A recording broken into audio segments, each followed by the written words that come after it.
शरीर की ओर चलते हैं, जहाँ पर कल हम आप श्रवण कर रहे थे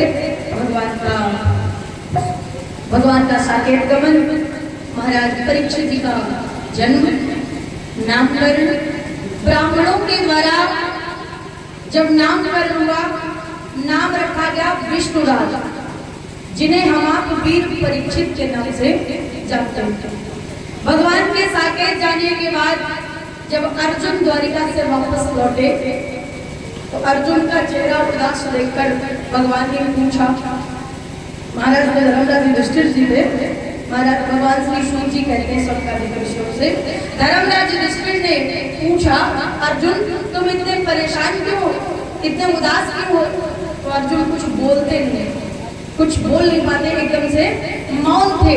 तो युधिष्ठिर ने कहा, अर्जुन इस प्रकार मौन मत हो, चुप मत रहो, क्योंकि तुम देख रहे हो हमारा जो पोता भी है ना, वो भी अब समझदार हो गया, पौत्र भी समझदार हो रहा है, और तुम इस प्रकार मौन, ये उचित नहीं है अर्जुन, तुम्हें बोलना पड़ेगा। तब अर्जुन कहते, दादा मैं क्या बोलूं? तो बोले तुम्हारा चेहरा श्रीहीन है। यहाँ तक हम आप कल कथा श्रवण कर चुके हैं।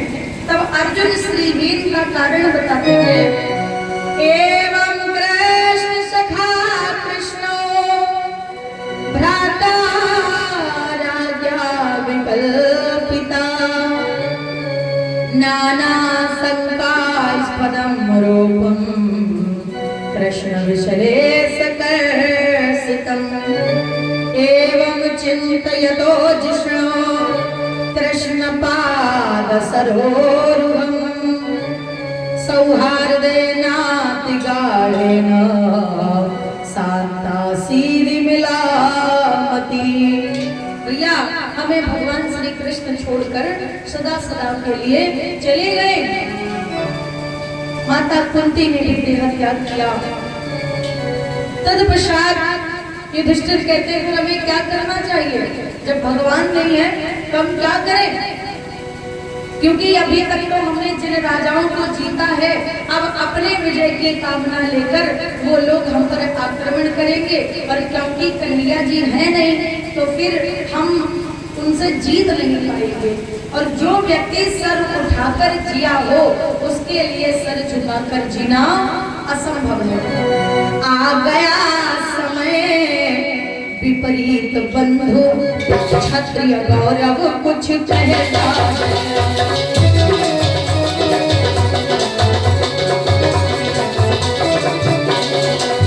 सर उठा जिया है जो सदैव सर झुका नहीं हो सकता।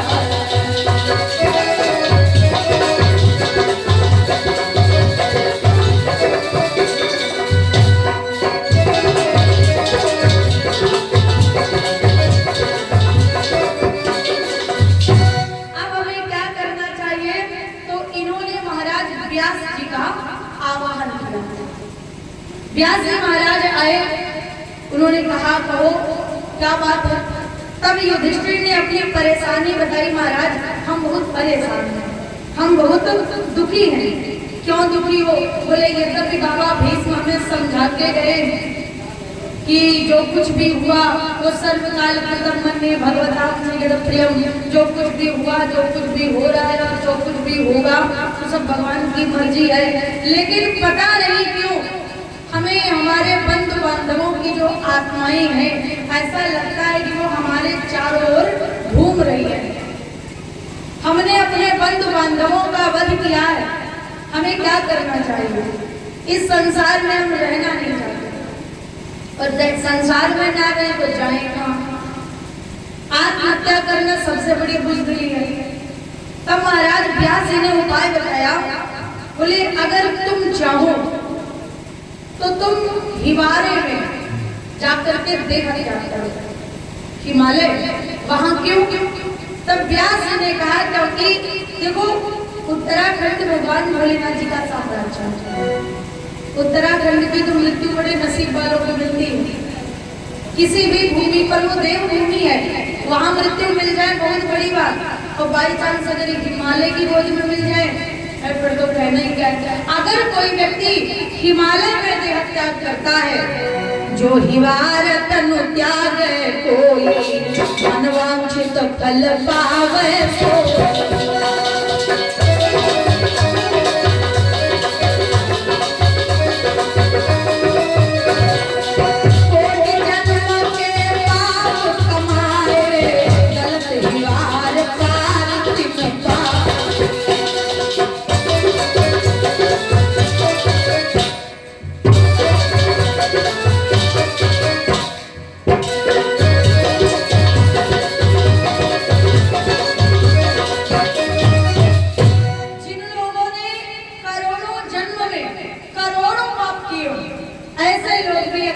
हिमालय की गोद में जाकर देह त्याग करें तो वो अपने पापों से मुक्ति पाएंगे। तो बोले महाराज हमने इतना जो कुछ भी किया है, अगर हिमालय में जाकर मरेंगे, हिमालय में देह त्याग करेंगे तो क्या हमारी जो आत्मा है वो मोक्ष को प्राप्त करेगी? तो महाराज व्यासी बोले बिल्कुल। फिर कहा व्यास न सुनु इतिहास, तुम्हें ऐसे विश्वास नहीं होगा। हमने आपसे कहा था ना, देखो सच को खुद को प्रूव करना पड़ता है, एक दो एविडेंस मतलब उदाहरण देने पड़ते हैं, और झूठ पर लोग बड़ी जल्दी भरोसा कर लेते हैं। तो व्यास कहा न सुनो इतिहास, सो सुनी होई सकल भ्रम नासा। हम तुम्हें एक इतिहास की कथा सुनाऊंगा। व्यास जी अब ये कथा सुना रहे हैं धर्मराज युधिष्ठिर को, साथ में पांडव बाकी भी बैठे सुन रहे हैं। हम तुम्हें एक कथा सुनाते हैं जिसके द्वारा तुम्हारा भ्रम नाश हो जाएगा, भ्रम दूर हो जाएगा। कौन सी कथा? तो बोले एक बार की बात है, एक ग्राम एक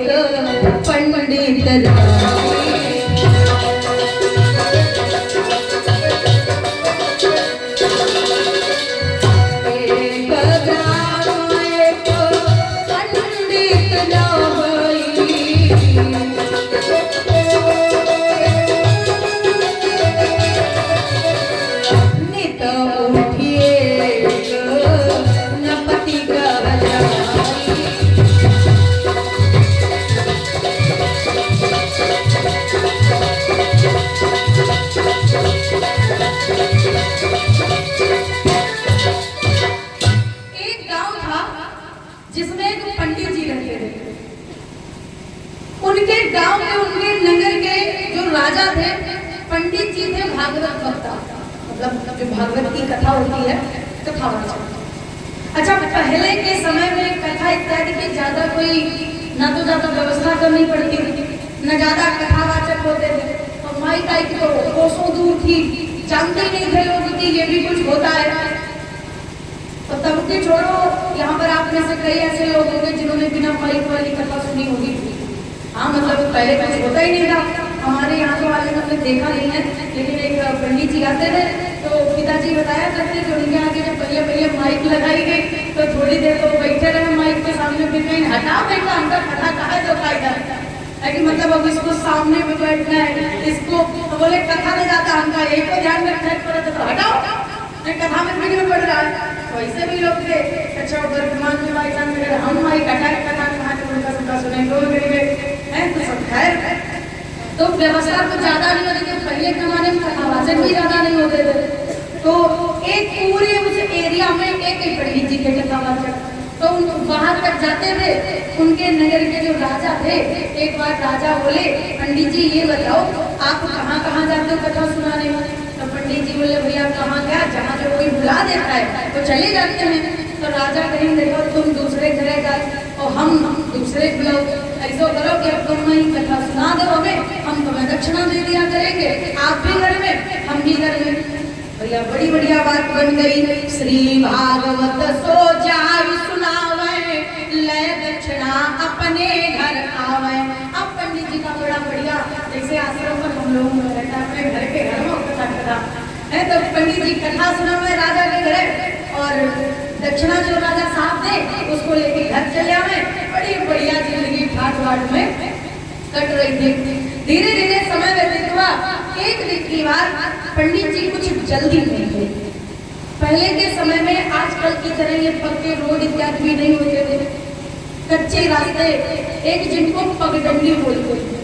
पगडंडी मतलब एक तो शॉर्टकट वाला रास्ता, दूसरे और वर्तमान में तो लोग पेड़ में रखते हैं, पहले चगले चगले रास्ते होते थे आने जाने के लिए।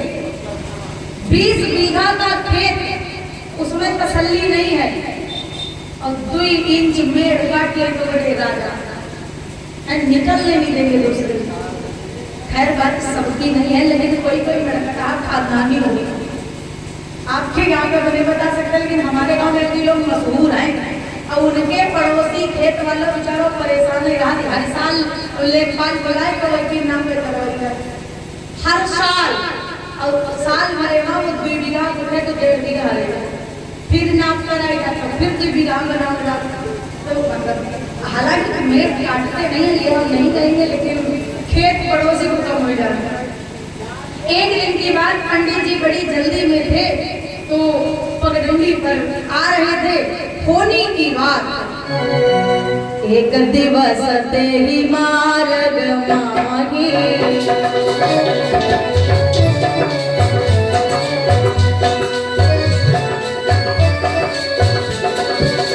एक दिवस तेरी मार्ग माही, एक दिवस तेरी मिला नाम तेरी पंडित का जी, मिला नाम तेरी।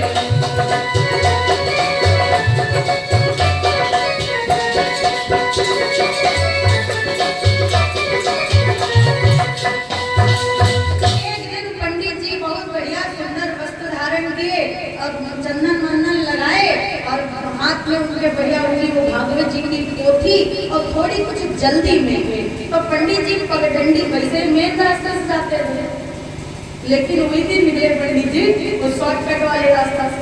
होने के बाद जैसे बीच रास्ते में पहुंचे, एक बड़ा सा मोटा काला सर्प, एक नाग, सर्प और नाग में भी अंतर होता है, मतलब ठीक ठाक नाम और बढ़िया पद उठाए खड़ा। अब पंडित जी की जल्दी जो रहा है, सोची ना आज बड़ा फायदा से। अब पंडित जी थर थर थर थर कांपने लगे और चंदन वंदन पूरा सब पसीने में इधर उधर बहने लगा। अब पंडित जी सोचे कि भगवान इतना विशाल काय सांप, अब यहाँ से अगर भागे तो भाग नहीं पाएंगे, और पूरे रास्ते में वो लेटा और फन उठाए। पंडित जी सोचे लांघने का तो कोई सवाल ही नहीं, तो बस खड़े मूर्ति की तरह, अगर वापस मुड़े थोड़ी सी आवाज हुई सर्प डस गया। अब पंडित जी मन ही मन ये बोले बाबा ये क्या है, कृपा करो बोले बाबा। तब तक वो सर्प मनुष्य की वाणी में बोला, पंडित जी कहाँ से आ रहे हो, बड़ी जल्दी में हो। जल्दी तो आते हैं पंडित जी का रहा है, जल्दी न होती तो शॉर्टकट में निकल देगा है। अब पंडित जी काम करे नहीं भैया, जल्दी वाली कोई बात नहीं, आज थोड़ा काम था तो हम इधर से सोचे निकल जाए। रोज हम दूसरे रास्ते से निकलते हैं और कल से भी दूसरे रास्ते से निकलेंगे, बस आज रास्ता दे दो। उस संत ने कहा पंडित जी ये बताओ आप कहाँ से रहे हो, करते क्या हो। रास्ता तो मैं वो भी जानता हूँ जिस रास्ते से आप प्रतिदिन आते जाते हो, रोज देखता हूँ आपका समय बना हुआ है, आप रोज इधर से जाते हैं रोज उधर से आते हैं, और टाइम भी एक ही रहता है प्रतिदिन का। अच्छा कथा तो चीजें ऐसी कि टाइम रोज रोज अगर बदलोगे तो बनेगा ही नहीं, एक बार जो डिसाइड हो गया तो हो गया। तब पंडित जी ने कहा भैया जो नगर के राजा हैं हम उनके यहाँ भगवान की कथा सुनाने जाते हैं, भागवत सुनाते हैं, प्रतिदिन वही जाते हैं। अच्छा पंडित जी ये बताओ कथा सुनाने के बदले क्या लेते हो। पंडित जी बोले लेते कुछ नहीं, राजा साहब जो दक्षिणा दे देते हैं सोई हम प्रसन्न होकर ले लेते हैं, उसी के द्वारा हमारा घर परिवार चलता है। तो सर्प ने कहा पंडित जी काम करो, जैसे आप रोज राजा को कथा सुनाते हो ऐसे ही हम ही भागवत कथा सुनाओ।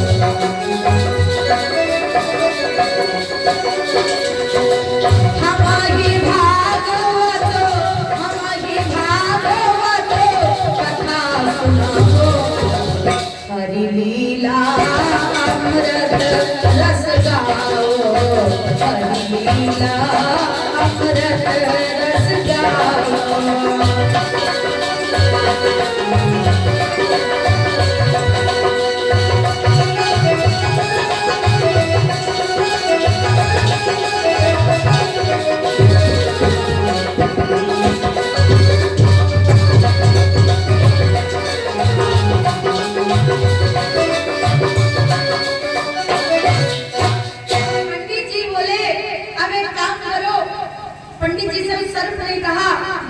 तुम राजा को कथा सुनाते हो, ऐसे हमें कथा सुनाओ।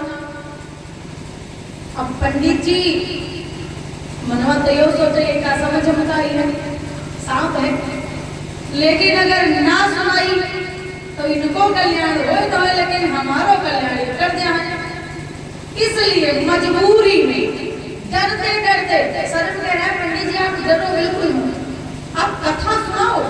पंडित जी ने वही आसन लगाया, वो सांप भी आसन लेके बैठ गया। पंडित जी ने बड़ी सुंदर कथा सुनाई, एक अध्याय पंडित जी ने सुनाया श्रीमद् भागवत महापुराण का। एक अध्याय हो गया। कथा के विश्राम का भी एक नियम होता है, या तो किसी अध्याय पर विश्राम दिया जाए या किसी स्कंद पर विश्राम दिया जाए। एक अध्याय हो गया, पंडित जी ने कथा का विश्राम किया। अच्छा भैया अब हम चलते हैं। तो सर्प कहने लगा पंडित जी अब दक्षिणा तो ले लो अपनी। पंडित जी कह रहे नहीं नहीं हम ठीक है, भगवान जाने भैया नाम है का दक्षिणा दे, नांगने का पंडित जी चाहिए मत, मैं अभी आता हूँ। उसने अपने बिल में ही प्रवेश किया, बाहर निकला और एक असर्प ही लेकर के निकला। एक मुहूर्त पंडित जी से कहा कथा सुनाई विदा जब भयो, एक मुहूर्त ही दक्षिणा दे।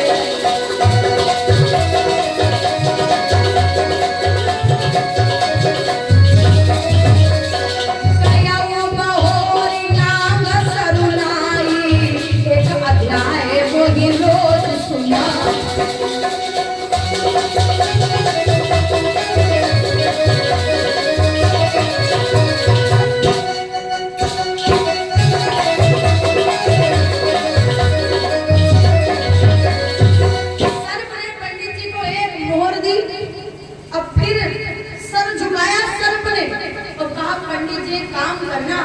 प्रतिदिन आप उस मेन वाले रास्ते से मत जाना, रोज इसी रास्ते से निकलना और एक अध्याय में सुना दिया करना। पंडित जी ने कहा ठीक। पंडित जी घर आए, अपनी पंडिताइन बुला के कष्टा मोह दिखाई।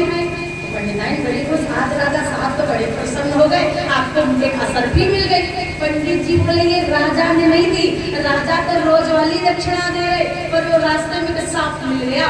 एक अध्याय सुनाया तो एक मोह दी उसने। पंडिताइन कहीं नहीं सो करो, आगे आगे बोले फिर कोई रास्ता से देख गई ना गिरी वो। अच्छा सांप है, भगवान जाने कौन भरोसा करे।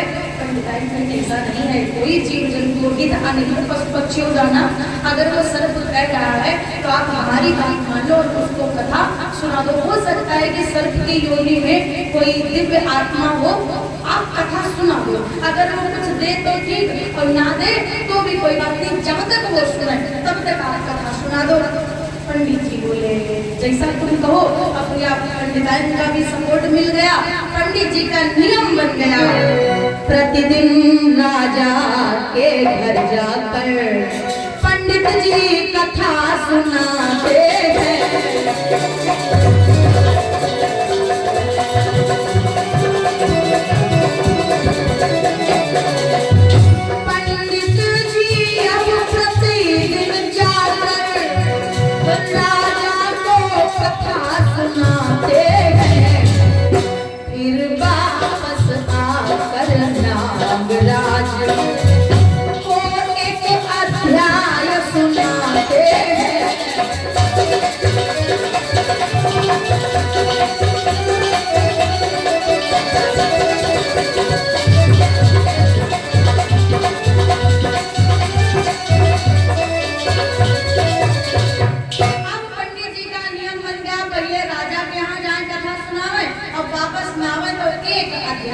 उस सांप को सुनावे और सांप एक असर भी सोनित देई, पंडित महामगन हुई ले। और वो सांप एक अध्याय जहाँ कथा पूरी हो तुरंत अपने बिल में जाए और एक असर भी निकाले। और पंडित जी कहते थे पंडित जी बड़े खुश। अब बड़े ठाट बाट राजा साहब वाली दक्षिणा बड़ा बढ़िया घर परिवार चले और असर भी वालों बचाए। धीरे धीरे पंडित जी पहले चलत तो पाए पाए। अब पंडित जी ने ले ली साइकिल। अब उनका बड़ी आराम, अपना साइकिल चलाए कथा सुनावे। थोड़े दिन के बाद खरीदी राजदूत। अब भैया पूरा मोहल्ला जान जाए पंडित जी भागवत सुनावे जा रहे। और भगवान की कृपा भैया का टीवी आई गई है, बहुत बढ़िया, बहुत बढ़िया। पंडित जी के जलवा हुए लगे रोज। अच्छा एक असारथी मिले हैं। अब भैया रोज पंडित जी जाए, धीरे धीरे वो राजा वाली जो कथा रहा है वो पूरी हुई गई। कथा 7 दिन की, लेकिन सांप वाली कथा कितने दिन की है? एक अध्याय रोज सुनाते हैं। अगर स्कंद सुनाते तो 12 दिन में यहाँ हो जाती, 12 स्कंद है। अध्याय कितने भागवत में? 335 अध्याय। अब 335 का मतलब 11 महीना, वही 366 दिन का तो दिन ही होता है, तो पूरा साल। अब पंडित जी रोज एक अध्याय सुनावे और रोज एक मोहर मिले। पंडित जी का घर परिवार का होता, भैया पूरा गांव बढ़ाई करे भाई पंडित अब इन्हें कम ठीक होने लगी। अब कथा इतनी बढ़िया चलने लगी, अब बढ़िया का देखो गाड़ी बढ़िया चलने लगे, पड़ोसी अपने आप जान जाते कथा बढ़िया चलने लगी, इनको भी वो धंधा बढ़िया चल रहा हो या कोई बिजनेस है।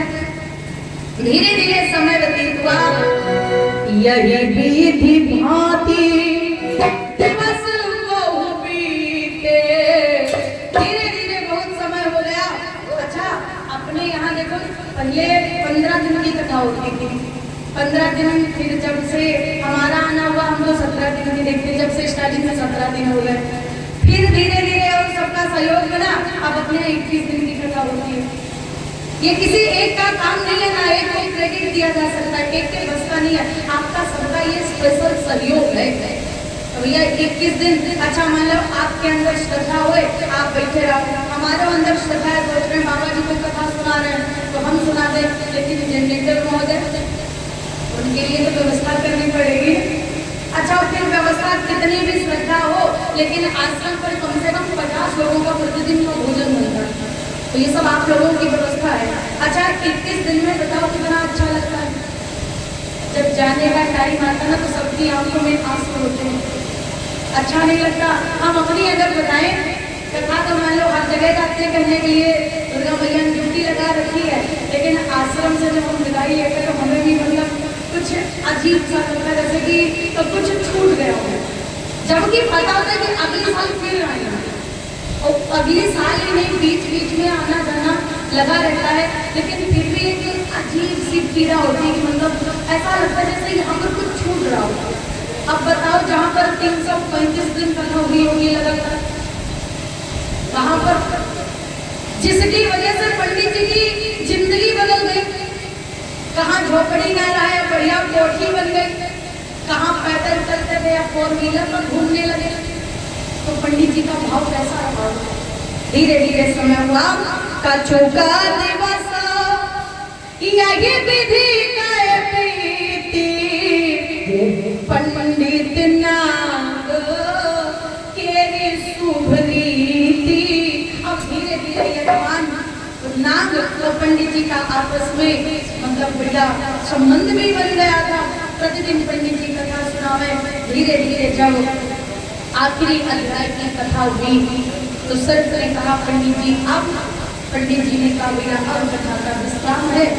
अब 12 स्कंद पूरे हो गए, 18,000 श्लोक पूरे हो गए, तो सर्प ने कहा पंडित जी हमने सुना है कि कथा होती है तो उसमें कुछ मूठ चढ़ाई जाती है, वो क्या चढ़ाए। तो पंडित जी बोले भैया अब क्या तुम्हें हम बताएं, मूठ में तो दक्षिणा चढ़ाई जाती है। तो सांप ने पूछा कितनी, असर भी एक रोजे मिलता है। पंडित जी बोले कितनी, क्या तुम्हारी श्रद्धा पर निर्भर करता है, जो तुम्हारा मन कर।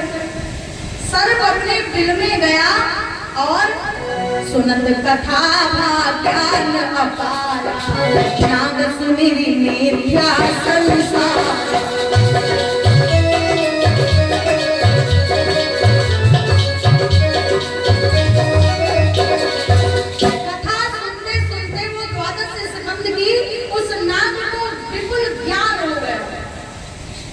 समझ में आ गया कि ये दुनिया, ये जो संसार है ये मिथ्या है, इसलिए विपुल असर भी मोरे धामा।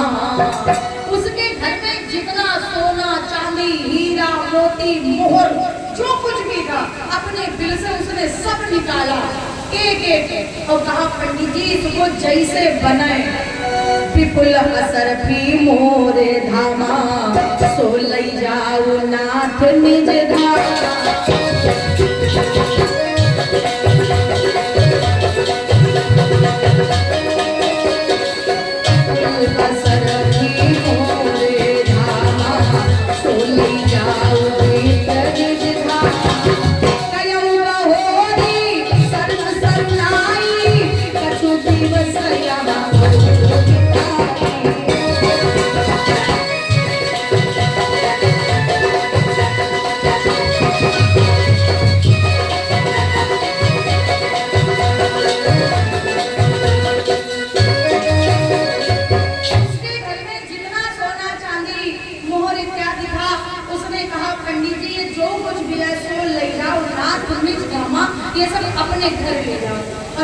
काम करो पंडित जी, अब कल आप आओगे? पंडित जी बोले आज तो विश्राम है, मुझे क्या मिल गई। बोले अब क्या करने आएंगे? अब तो कथा पूरी सामने की पंडित जी, एक बार और चले आइए कल। और सुनो, अकेले नहीं, अपने घर वालों को बताकर, अपनी पत्नी से पूछकर और लगभग एक हफ्ते का समय लेकर के आना। पंडित जी ने कहा ठीक। अब पंडित जी वो सब बांध बढ़िया पोटली लेके अपने घर आए। पंडिताइन बैठे तो बड़ी खुशी, ये क्या है? अरे बोले यार मूठ मिली है संकल पाथरी वाला है, इतना उसकी पूरा घर भर गया पंडित जी का। पंडिताइन बड़ी खुश, भैया देखो ऐसा ही अभिमान सबका मिले, आपको देखते बढ़िया अभिमान पंडित जी का मिले है। तो फिर पंडित जी बोले अपनी पत्नी से, सुनो सर्प ने मुझे फिर बुलाया, क्या जाऊं? इस बार उसने कहा कि पंडित जी मैं आपको प्रतिदिन अपने घर नहीं जाने दूंगा, एक हफ्ते की छुट्टी लेके आना अपने घर से। पंडिताइन कहीं कब जाइए? पंडित बोले कल बुलाया है। तब पंडिताइन बोली एक काम करो, कल का इंतजार न करो, खाओ पियो नाश्ता करो और तुम अब है दुनिया में पंडितों ने कमी है तो वैसा दूसरे पंडित मिल रही कथावाचकों की कमी है क्या दुनिया में? तो कहीं तुम चले जाओ, पंडित जी से सांप ने काटा, थोड़ा अंगोछन डाल के ठीक ठाक आना। पंडित जी ने ये भी बताया, बोले सांप ने कहा कि अंगोछन डाल के अच्छे से आना। पंडिताइन बोली अब की एक तो ज्यादा दवाइयाँ हुई है भाई, अंगोछन मतलब यह है। पंडिताइन कहीं आप चले जाओ। पंडित जी ने बोली अपनी ड्रेस को धोती कुर्ता अंगोछा वगैरह कुंड तिलक लगाया और पंडित जी पुनः सर्प के पास अगले दिन आए। हाँ भैया मैं आ गया। सर्प ने कहा काम करो पंडित जी, अपना अंगोछा जमीन में बिछाओ। पंडित जी तो यह सोच के आया है कि मतलब आज भाई तुरंत उतारा अंगोछा जमीन में बिछा दिया। अब बताओ महाराज, वो सांप उस अंगोछे पर जा करके बैठ गया। अब पंडित जी सोचे ये तो दिक्कत, अल्लाह मान लो अपना है लेकिन आखिर नांग है। बाई चांस है कहते कि पंडित जी अपने घर लेके चलो, मना नहीं कर पाऊंगा। घर लेके गया, घर में छोटे छोटे बच्चे हैं, किसी ने परेशान किया और इसने अपने जातीय स्वभाव के कारण यदि किसी को डस लिया तो क्या होगा? तब तक सर्व करने लगा, पंडित जी क्या सोच रहे हो? हमें अपने अंगोछन लपेट के अपने कंधे पर डाल लो क्योंकि मैं चल नहीं सकता। अब पंडित जी बोले मतलब देख रहे हमारे घर है, अच्छा और कहाँ जाएगा? तब तक सर्प ने कहा नाग कहू विप्रहि समझाई।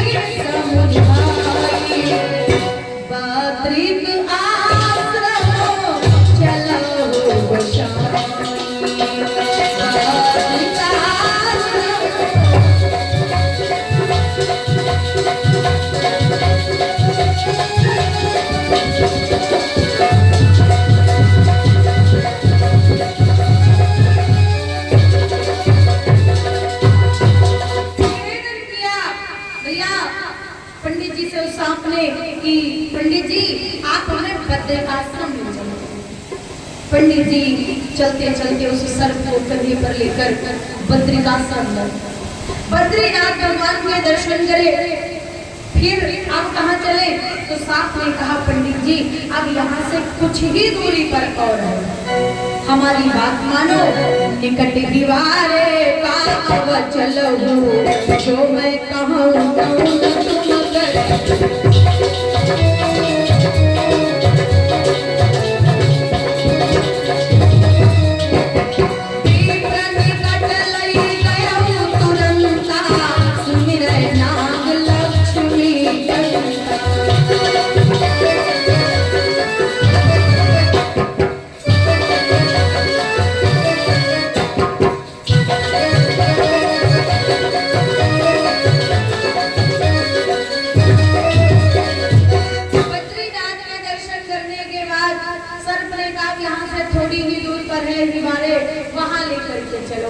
वहां पहुंचे तब पंडित जी बोले अब बताओ। सर्प ने कहा अब जो कहूँ मैं जो कहूँ तुम करो, हम जो कह रहे हैं वो तुम करो, क्योंकि अगर मैं अपने आप चल करके जाऊंगा इस बर्फ में तो जब ज्यादा बर्फ ठंडी होगी तो मैं आगे बढ़ नहीं पाऊंगा। तो आप एक काम करो, मुझे अपने हाथ में लेकर इतनी तेज से इस बर्फ में फेंको कि मैं चाह कर भी वापस निकल जाऊं, मेरा शरीर इसी बर्फ में विलीन हो जाए, इतनी तेज फेंको हमें। पंडित जी बोले क्या बात कर रहे हैं, अरे तुम हमारे यजमान हो, हमने तुम्हें भागवत की कथा सुनाई, तुम्हारी कृपा से तो हम कहां से कहां पहुंच गए, हम तुम्हें हिमालय में नहीं फेंक सकते, अगर तुम्हारा इस दुनिया में कोई नहीं है तो हम तुम्हें अपने घर लेकर के चलेंगे, हम तुम्हें अपने घर में रखेंगे। बस एक निवेदन है कि आप बच्चों के साथ में थोड़ा कायदे से रह लेना, और कोई दिक्कत नहीं है। बच्चे हालांकि ज्यादा शैतान नहीं है लेकिन फिर भी बच्चे हैं। सर्प ने कहा पंडित जी समय व्यर्थ मत गवाओ, मुझे इन बातों में मत उलझाओ कि मेरा दुनिया में कोई नहीं है तो आप इतनी कृपा करो। सुनो गोसाई मोहि सीतमा देव चला,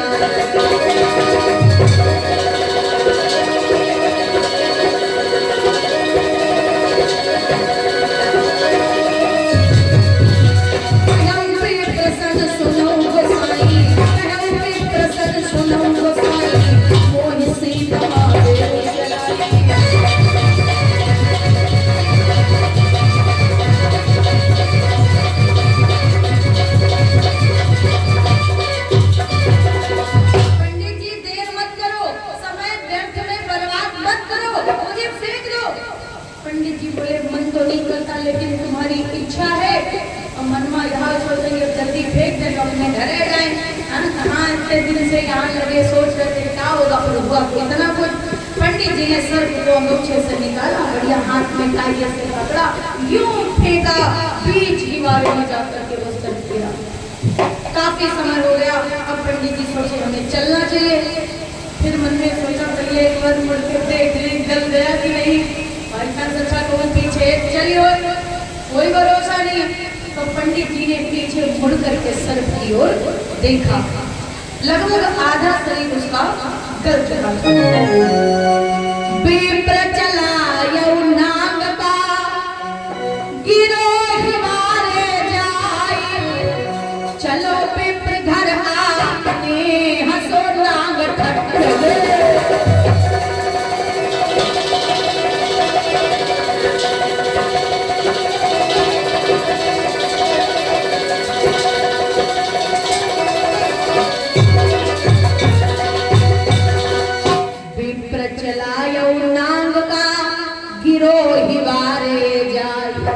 पंडित जी ने उस सांप को फेंका, बीच हिमालय में गिरा। जावत चले वो विप्र घर आपने, कहाँ सो नाग ठट्ठाई। जैसे ही पंडित जी अपने घर की ओर वापस लौटे, नाग ठहाका लगा करके हंसने लगा, और जैसे ही नाग हंसा, अब पंडित जी को जो घर जाने की जल्दी थी पंडित जी भूल गए। सांप से कहने लगे अरे वो नागराज, आधे से ज्यादा तुम्हारा शरीर इस बर्फ में विलीन हो चुका है, इस बर्फ में गल चुका है, मैं पूछ सकता हूँ कि तुम इस प्रकार हंसे क्यों, इस प्रकार हंस क्यों रहे हो, ये ठहाका हमें हंसने का कारण बताओ। अरे उसने कहा कुछ नहीं पंडित जी आप अपने घर जाओ। पंडित जी ने कहा भैया हम घर नहीं जाएंगे, भैया मैं बताओ तुम हंसे क्यों। तब सर्प ने कहा पंडित जी गल गया शरीर ना रही शक्ति, अब हमारे शरीर में इतनी ताकत नहीं है कि हम आपको अपने हंसी का पूरा कारण समझा सके, आधा अधूरा समझ में नहीं आएगा और पूरा हम समझा नहीं पाएंगे। गल गया शरीर ना रही शक्ति, जो इसका उत्तर दे दूं मैं,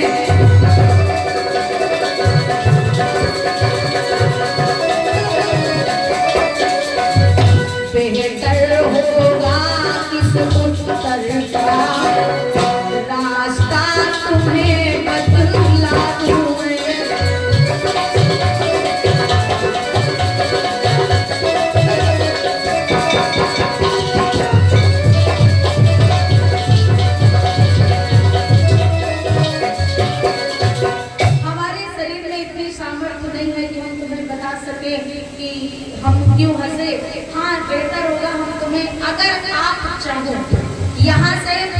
घर जाओ, और अगर आपको मेरे हंसने का कारण जानना है, अपने प्रश्न का उत्तर जानना है, तो आप सीधे चले जाओ काशी, भगवान भोलेनाथ जी का साम्राज्य, काशीपुरी शंभु स्थान।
काशी के वर्तमान में जो राजा हैं, इनको देखो काशी का एक राजा है भगवान भोलेनाथ, लेकिन जो सांसारिक राजा राजगद्दी पर विराजमान है आजकल वो बड़े विद्वान हैं।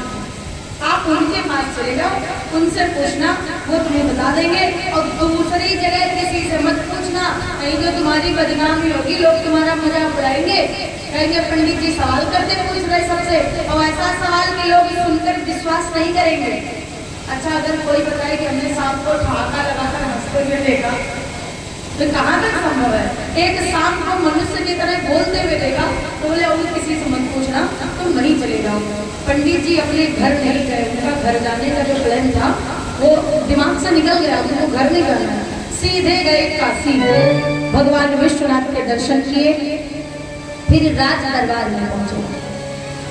राज दरबार में पहुंचे तो काशी नरेश ने जब पंडित जी को देखा, अब क्योंकि ब्राह्मण का भेष ही ऐसा होता है, बताने को जरूरत नहीं पड़ती है कि हम पंडित जी हैं, बढ़िया कांच लगाए धोती और कुर्ता, बढ़िया तिलक विलक लगाए, माला पहने, बगल में पोथी, तो भेष देख के लग रहा था पंडित जी हैं। काशी नरेश ने पंडित जी को स्वागत के साथ बिठाया,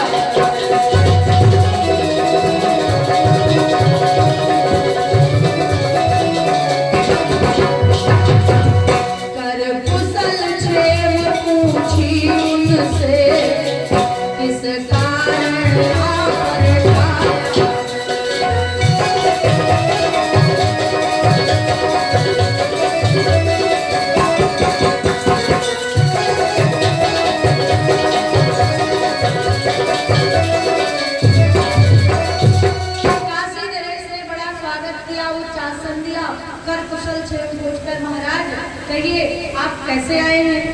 तब पंडित जी ने बताया कि मैं एक कथावाचक ब्राह्मण हूँ, और उन्होंने वो पूरी सब कथा शुरुआत से लेकर जिस प्रकार राजा के यहाँ जाते थे, फिर एक दिन रास्ते में सर्प मिला, फिर उसको एक एक अध्याय की प्रतिदिन कथा सुनाई, फिर उसने इतना कुछ दान दिया, फिर उसने कहा कि बद्रिकाश्रम ले चलो, फिर कहा हिमालय ले चलो, फिर कहा मैं फेंक दो, और जब उसको फेंका नांग हिवारे जही विधि गयो, हंसी कहे भेद जऊ न जो रहो।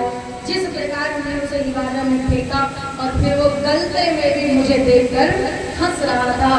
पंडित जी ने कहा कि सो वह भेद बताओ सुनो भूपर,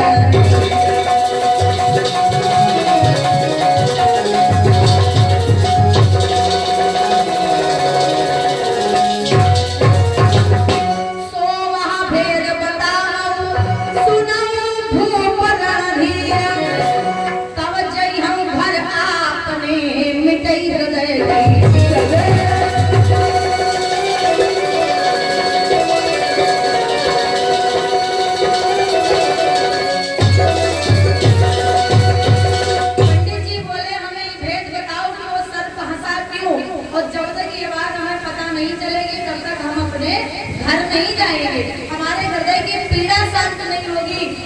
तब जब सुना कि सांप हंस रहा था अब पंडित जी ने पूछा क्यों हंस रहा था, तो ये सुंदर काशी नरेश भी हंसने लगे। अरे पंडित जी बोले आप हंसने वाले काम ही कर रहे हो, आप हंसने के योग्य हो, इसलिए वो हंस रहा था। मतलब अरे मतलब क्या पंडित जी, राजा बोले पूरी दुनिया को जगाने का काम कर रहे हो, सबको जगा रहे हो, लेकिन खुद सो रहे हो। पंडित जी बोले ये कौन सी बात है भैया, सो कैसे रहे, सो रहे होते तो यहाँ कैसे खड़े होते, अगर सो रहे होते तो यहाँ कैसे खड़े होते। तब महाराज काशी नरेश कहते पंडित जी नींद केवल रात्रि वाली नहीं, जागो सज्जन वृंद हमारे,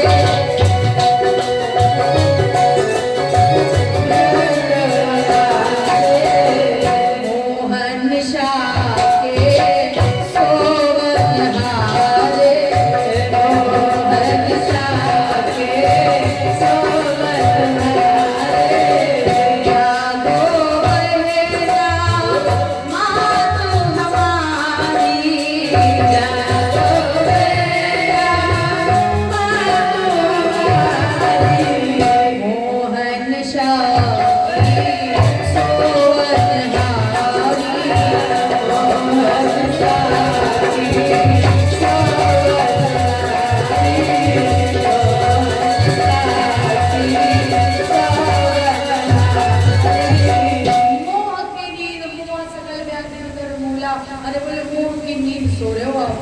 सांप जग गया, आपके द्वारा न जाने कितने श्रोता जग गए, पर आप सो रहे हो। पंडित जी बोले मतलब, तब उस राजा ने कहा, मुझे काशी के राजा थे, उन्होंने कहा पंडित जी आपको समझ में तब आएगा जब हम आपको एक कथा सुनाएंगे। अब ये कथा काशी नरेश सुना रहे हैं पंडित जी को, ये जो पूरी कथा हम आप सुन रहे, ये व्यास जी सुना रहे हैं युधिष्ठिर को। अब इसी कथा में ये जो कथा है, ये कथा काशी नरेश सुना रहे हैं पंडित जी को। हे पंडित जी सुनो, एक बार की बात है, 3 संत थे, वो संत हमेशा एक साथ रहते थे। पहले तो कहते हैं कि वो बचपन से साथ रहे होंगे, या फिर बचपन से साथ ना हो पर कभी बीच में साथ मिले, और फिर उनका ऐसा संबंध बन गया आपस में कि वो एक दूसरे से कभी अलग नहीं हुए। जो काम करते, उठना बैठना सोना जगना खाना पीना, सारा काम वो तीनों संत एक ही साथ करते। धीरे धीरे समय व्यतीत हुआ, उन संतों ने आपस में विचार किया भैया चलो अब पृथ्वी की परिक्रमा करें। तो बात चलो अब तीनों संत संघ तीर्थयात्रा मतलब पूरा देश की पृथ्वी की परिक्रमा करने लगे। कोई चीज संचय नहीं करते, जेब में एक चीज नहीं रखते, तो जेब वाले कपड़े नहीं पहनते, जो कुछ रखने का मन नहीं चले। जहाँ भूख लगती तो पास पड़ोस में कोई गांव देखा, कोई गांव में चले गए, कुछ दे दो कुछ दे दो, और जहाँ पर से खाए वाले चीज मिल गई, पूरे गांव में भूख वापस आए, एक साथ जितना कुछ मिलता उसके 3 टिक्कर बनाते, 3 रोटियां बनाते और भगवान का भोग लगा के एक खा देते। एक दिन की बात, बाबा लोग एक गांव में रुके गांव मतलब उतनी देर के लिए रुकते थे जितनी देर बनाने खाने में लगती थी। गांव से गए, आटा मान के लाए, गांव के बाहर एक पेड़ के नीचे टिक्कर बनाए, 3 टिक्कर। पानी की आवश्यकता पड़ी, चलो भैया पानी लेके आए। अच्छा काम जो करत है तो तीनों लोग संगे जाना है, तो जब तक जल लेने गए, होने की बात कुत्ता आया और उसने वो टिक्कर जूठे कर दिए। अब अगर कुत्ता टिक्कर जूठे कर जाए तो कुत्ते के साथ में क्या व्यवहार होगा। तीनों महात्मा आए और बोले अरे भैया तुमने तो सूखी रोटी खा ली, घी कटोरी रखो तो घी बढ़ाया कुत्ते की ओर, किलो घी खा लो, खाली रोटी। महात्मा लोग जो जल भर के लाए थे उसी जल का भोग लगाया, 3 बराबर हिस्से किए और तीनों लोगों ने पी लिया, चल पड़े। अब वो कुत्ता पीछे हो लिया महात्मा लोगों को। थोड़ी दूर बढ़े, महात्मा जी ने देखा कुत्ता साथ ही साथ आ रहा है, तो महात्माओं ने उस कुत्ते से कहा कि भैया अपना घर परिवार छोड़कर कहाँ हम बाबा लोगों चक्कर में पड़ रहे हैं, हमारा कोई ठिकाना नहीं है, अपना परिवार क्यों छोड़ रहे हो। कुत्ते ने कहा महाराज आज तक का मेरा जो जीवन रहा, अगर मैं किसी की रोटी जरा सी खा लेता तो मुझे डंडों से पीटा गया। मुझे मारा गया, अपशब्द सुनाए गए। लेकिन आज पहली बार कोई ऐसा मिला जिसने कहा कि रोटी सूखी क्यों खाली, घी तो भी लो साथ में। महाराज मैं तो आपके साथ चलूंगा। बाबा लोग बोले तुम्हारा घर परिवार छूट रहा है, तो कुत्ते ने कहा काय का घर परिवार। महाराज हर जगह पहले लोग खाते हैं, मुझे बाद में खिलाते हैं। कुत्ते को रोटी कब दी जाती है? बाद में। आपने हमें पहले रोटी खिलाई, इसका मतलब आपके लिए हम खास हैं। भाई पहले रोटी किसको दी जाती है? आखिर तो वो बची बुची वाली अच्छा डाल दे रहा है। आपने पहली बार हमें पहले रोटी खिलाई। तो महाराज जहाँ मिलई भरी उधर आहारा, नहीं है परिवार हमारा।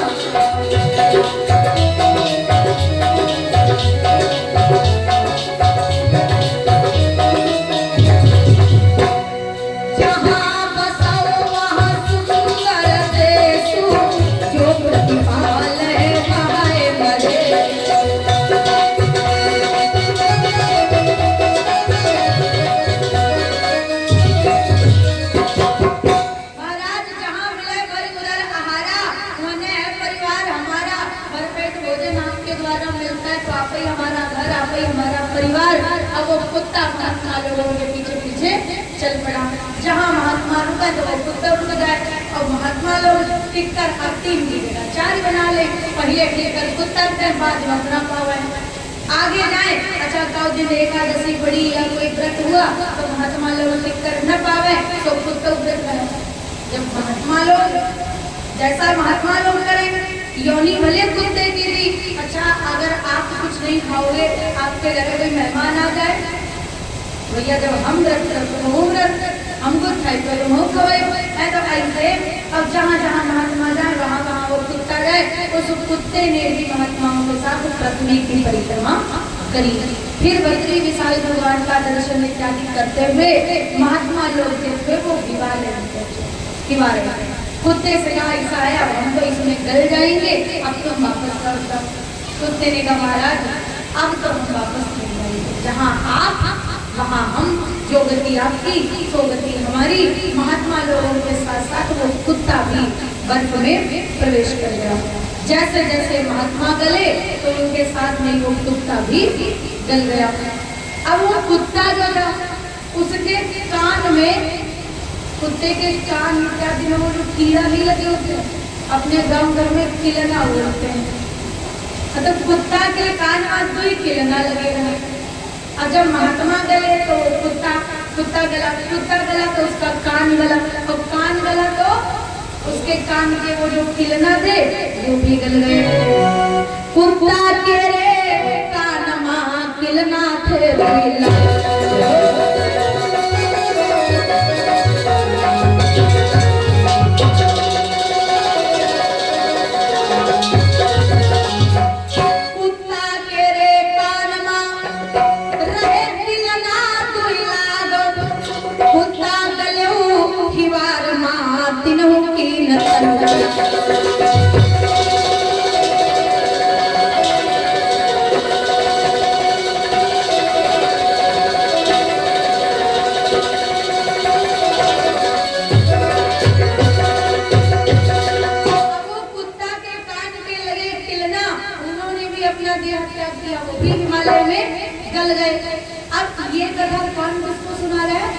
ये कथा काशी नरेश सुना रहे हैं पंडित जी को।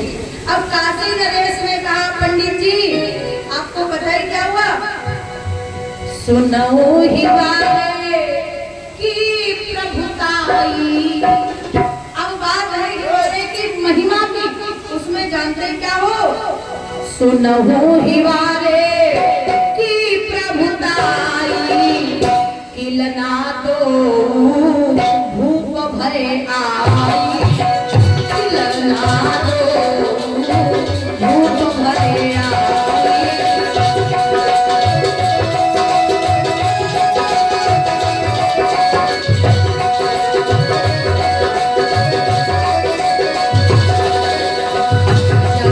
जगन्नाथपुर के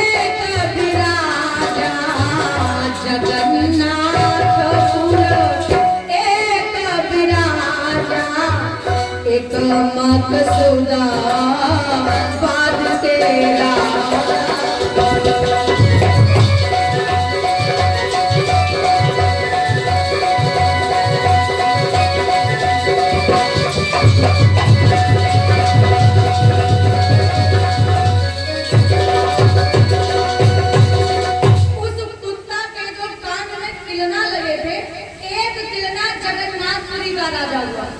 और दूसरा हुआ मकसूदाबाद का राजा।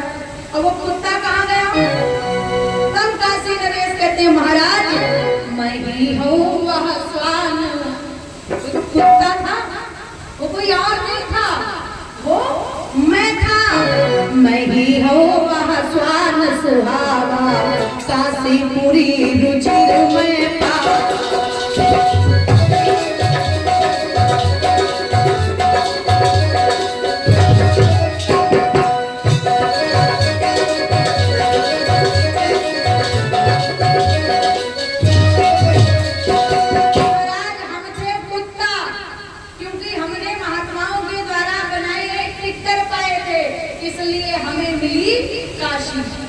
हमें भगवान भोलेनाथ का साम्राज्य मिला, मैं काशी का राजा बना। अब रही बात उस सांप के हंसने की, सो बहु नाग हंसा अस जानी, ब्राह्मण रहे बड़े विज्ञानी।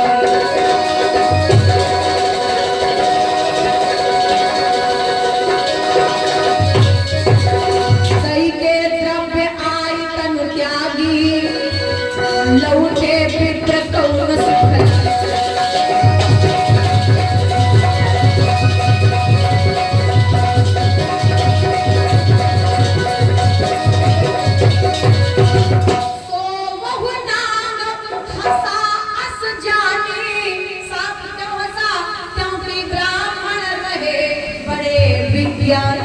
पंडित जी आप बहुत बड़े ज्ञानी हो ना, आपने कथा सुनाई दही के द्रव्य सांप नदी जबकि संपत्ति राज। आपने ऐसी कथा सुनाई कि उसने समाधान कर दिया।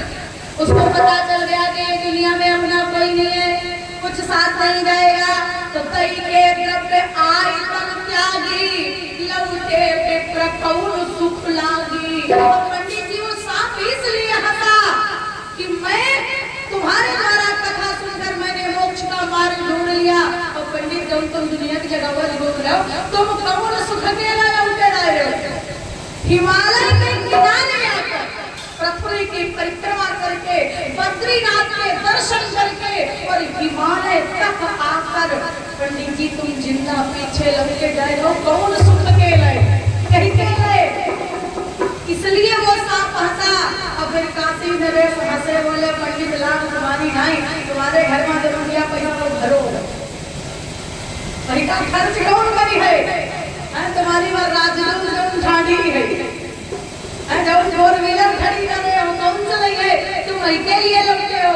लेकिन महाराज विप्रदेव अगर आप उस सर्प के साथ हिमालय में गल गए होते तो वर्तमान में आप पता नहीं किस देश के राजा होते।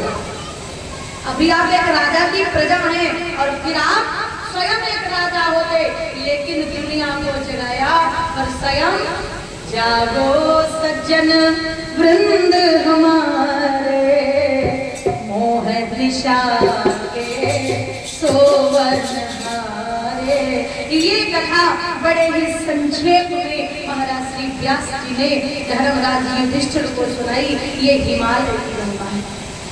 हिमालय नदी, हिमालय में जो बैतरणी नदी है, नदी तक बाई चांस अगर कोई पहुंच जाए, फिलहाल तो बैतरणी तक वो पहुंचता है जो निर्मल मन होता है। भगवान कहते हैं निर्मल मन जब सो मोई पावा, मोई कपट छल छिद्र न भावा। तो पहुंचता तो वो है जो निर्मल मन होता है। लेकिन बैतरणी यह नदी पुनीता, कृष्ण स्वरूप कहत यस गीता।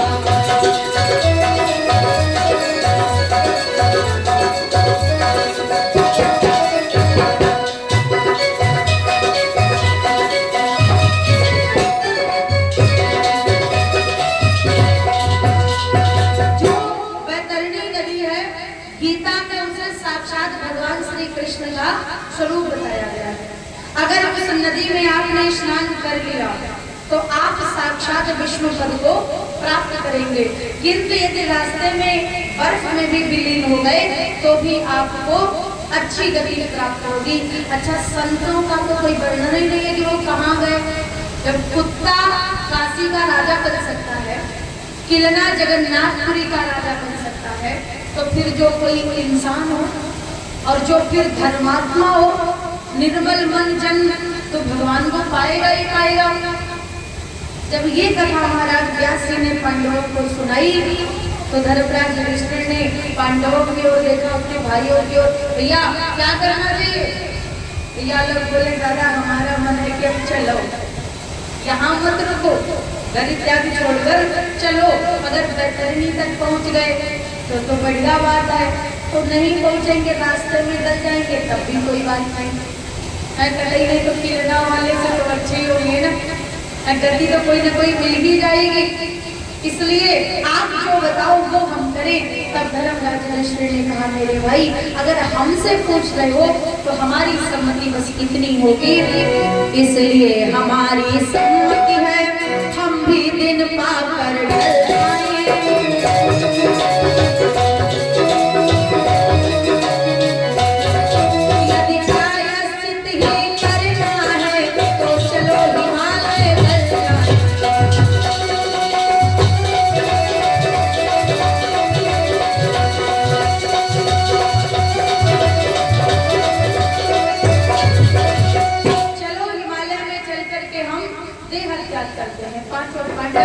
माता द्रौपदी तैयार हो गए, अपने पौत्र वीर परीक्षित के ऊपर राज्यभार सौंपा। जब परीक्षित जी को राजा बनाया गया था तो उनकी अवस्था वास्तविकता में काफी कम थी, तो उन्होंने कहा, रो पड़े कि बाबा हम इतना सब कुछ कैसे संभालेंगे। तब धर्मराज युधिष्ठिर ने उन्हें उपदेश दिया, दाया राख्यौ हृदय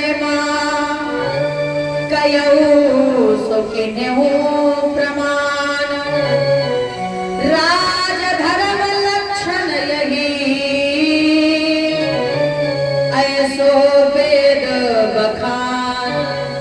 बेटे, राजधर्म का लक्षण है कि दया रखो हृदय में। सबसे पहली चीज, जब भगवान आपको बड़ा आदमी बनाए तो अपने दिल में आप दया रखें। राजा होने का मतलब ये नहीं है कि आप कमजोरों पर अत्याचार करें। बलवान होने का मतलब ये नहीं है कि आप निर्बल को सताएं। जितना ही भगवान आपको ऊंचाई पर पहुंचाए, स्वभाव में, वाणी में, व्यवहार में उतना ही झुकाव लेकर के आइए, क्योंकि जो जितने ऊंचे पर होता है उसके गिरने का चांस उतना ही ज्यादा होता है। जितनी ऊंचाई पर आप चढ़ जाएंगे, और एक चीज और गौर करिएगा, ऊंचाई पर चढ़ना कठिन है तो गिरने के लिए बैक गियर थोड़े डालना पड़ता है, चढ़ने के लिए गाड़ी टॉप गियर में डालनी पड़ती है, मेहनत करनी पड़ती है, संघर्ष करना पड़ता है। और गिरने के लिए बड़े लोगों की बदनामी इसी के तो जल्दी हो जाती है, ताकि एक तो ऊंचे पर होते तो दिखाई तो सबका है जब कोई गलत काम करते हैं।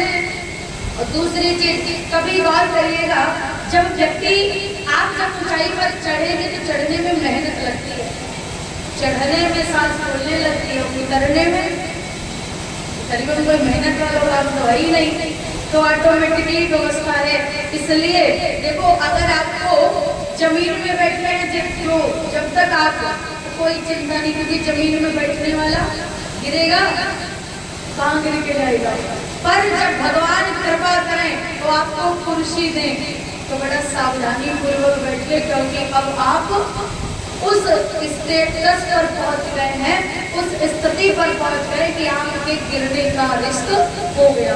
और जब भगवान आपको तखत दे दे, जब सिंहासन दे दे, तो जितनी ऊंचाई बढ़ती जाएगी गिरने का खतरा उतना ही बढ़ता जाएगा, गिरने का चांस उतना ही बढ़ता जाएगा। इसलिए जितना भगवान आपको सफल बनाए उतना ही नम्र बनने का प्रयास करिए, अपने दिल में दया रखिए, दया रखे हृदय में। और फिर सबसे बड़ा राजधर्म का नियम है कहो सो कीन्हो। राजधर्म है तो यही कि जो कहो वो करो, लेकिन फिलहाल वर्तमान की तो राजनीति की बातें ही अलग है। जितनी बातें कहते हैं करना छोड़ो, अपना याद रह लेना कि कौन कौन वादा करे रहा है।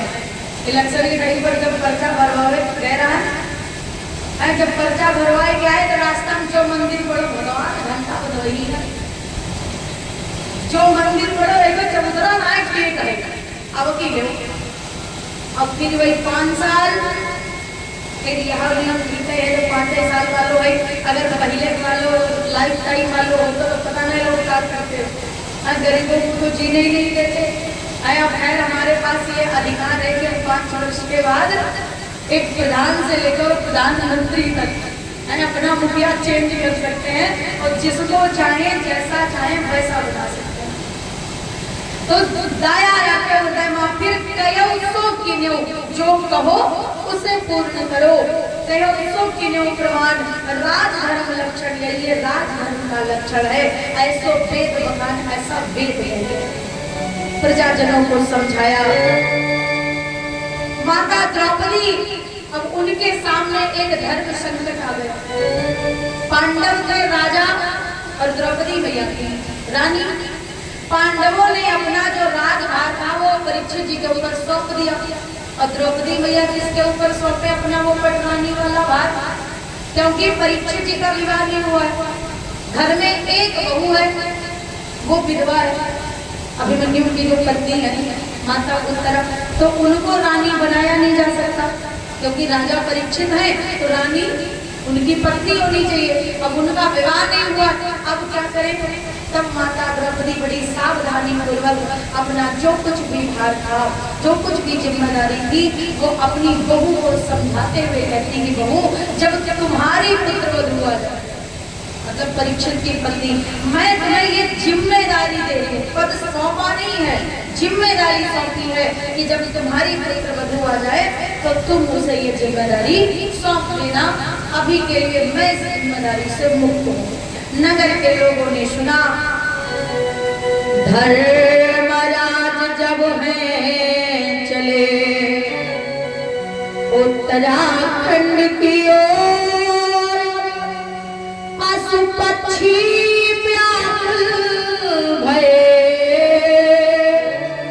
कूकन लागे मोर, मोर कूकने लगे, पशु पक्षी व्याकुल हो गए, हाथी हथनी चिंगाड़ उठे, चकवा चकवे चिंगाड़ उठे। और जिस राजा के वियोग का दुख, जिसके बिछड़ने का गम पशुओं और पक्षियों को हो, वहां के मनुष्यों की गति का वर्णन करना असंभव है। रोवई पशु पक्षी नाना, महावियोग न जाई बखाना।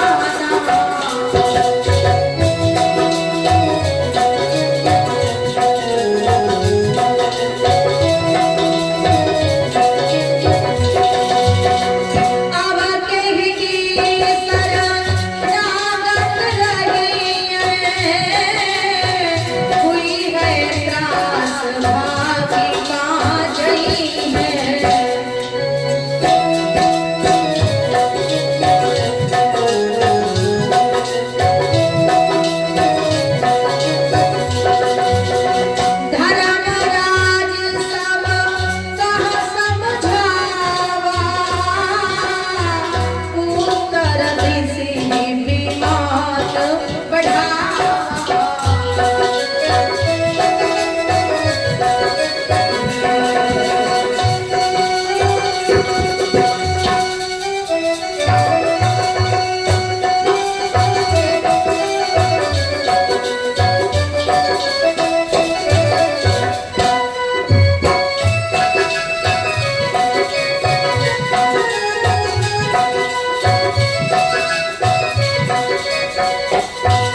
विमान बढ़ाया, सर्वप्रथम जाकर द्वारिका का दर्शन किया, भगवान श्री कृष्ण के चरणों का ध्यान करते हुए हरिद्वार में प्रवेश किया।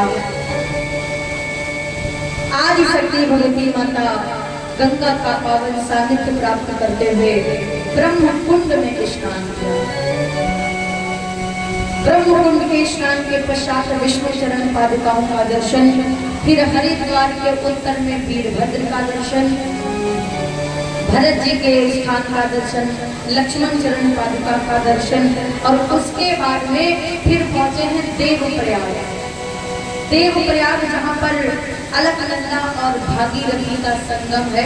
ये पंच प्रयाग में से एक प्रयाग है। पंच प्रयागों में देवप्रयाग, रुद्रप्रयाग, विष्णु प्रयाग, नंद प्रयाग और कर्क प्रयाग, ये 5 प्रयाग अपने यहाँ कहे जाते हैं। इन लोगों ने जो प्रवेश किया है वो देवप्रयाग, देवप्रयाग जहाँ पर माता अलकनंदा और भागीरथी का संगम है। और उसके अलावा रुद्रप्रयाग उसे कहते हैं जहाँ पर माता अलकनंदा और मंदाकिनी नदी का संगम है। विष्णु प्रयाग जहाँ पर अलकनंदा और धौली गंगा का संगम है। इसके अलावा नंद प्रयाग जहाँ पर अलकनंदा और माता नंदाकिनी का संगम है। तत्पश्चात जो 5वां प्रयाग है कर्ण प्रयाग, कर्ण प्रयाग जहाँ पर माता अलकनंदा और जो पिंडर नदियां हैं उनका संगम है। तो पंच प्रयागों में से एक प्रयाग देव प्रयाग में स्नान इत्यादि किया। तत्पश्चात शिवाश्रम पहुंचे। जहाँ शिवाश्रम जब पहुंचे तो सोचे ये भगवान भोलेनाथ जी का साम्राज्य है, तो पहले हमें भोले बाबा का दर्शन कर लेना चाहिए, उसके बाद में आगे बढ़ेंगे। तो पांडव भोले बाबा का दर्शन करने के लिए उनको ढूंढने लगे। और भोले बाबा ने क्या सोचा, भोले बाबा ने सोचा कि पांडवों ने अपने बंधु बांधवों का वध किया है, इनके ऊपर गोत्र बल सवार है, तो ना तो हम इनका मुंह देखेंगे और ना इन्हें अपना मुंह दिखाएंगे। तो भोले बाबा छिप गए। अब पांडव खूब ढूंढे, मिले नहीं। भोले बाबा कहाँ छिपे हैं? भोले बाबा का एक नाम है महेश। वो एक महिषा के शरीर में छिपे थे। महिषा चाहे कहो महिषा और या फिर अपने गांव घर में कहो जाते हैं महिषा, संस्कृत में महिषी या फिर महिषा बोलते हैं, महिषी महिषा को। तो एक महिषा के शरीर में छिपे शंभु महिषासुर माही, ढूंढत पांडव मिलत हरना।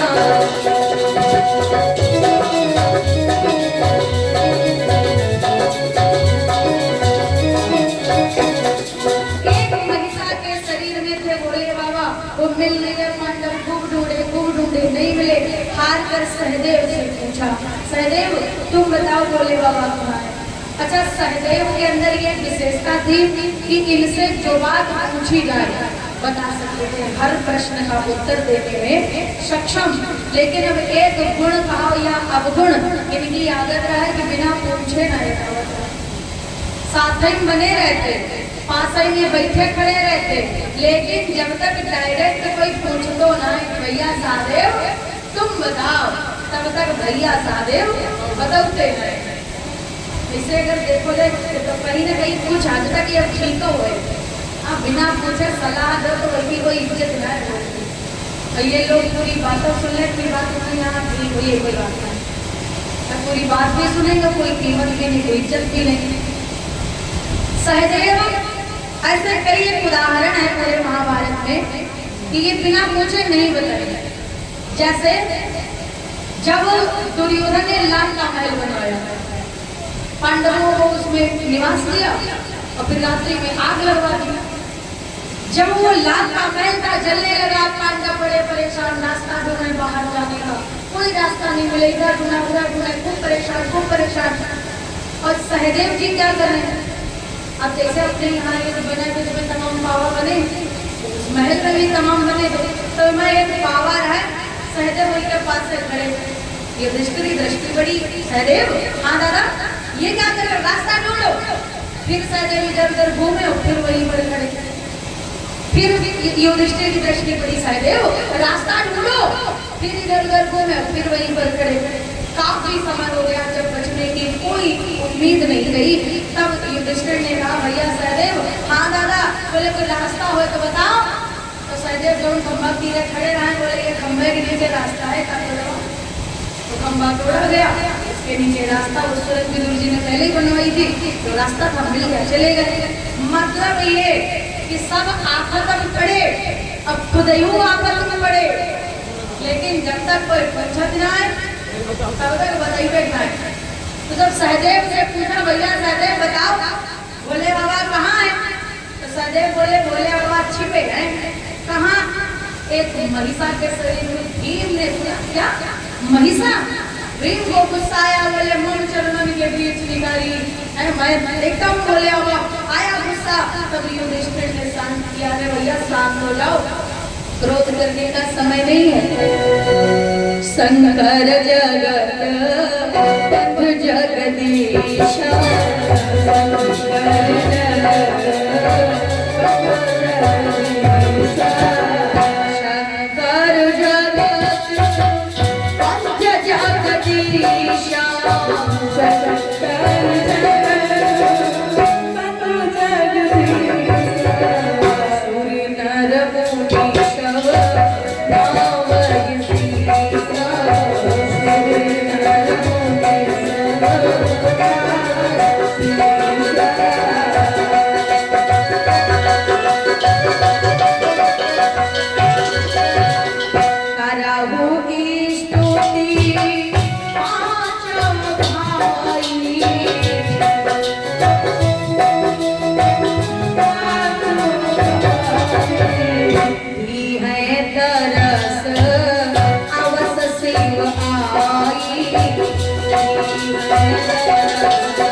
शंकर भोले बाबा की स्तुति की और भोले बाबा ने प्रसन्न होकर के दर्शन और वरदान दिया।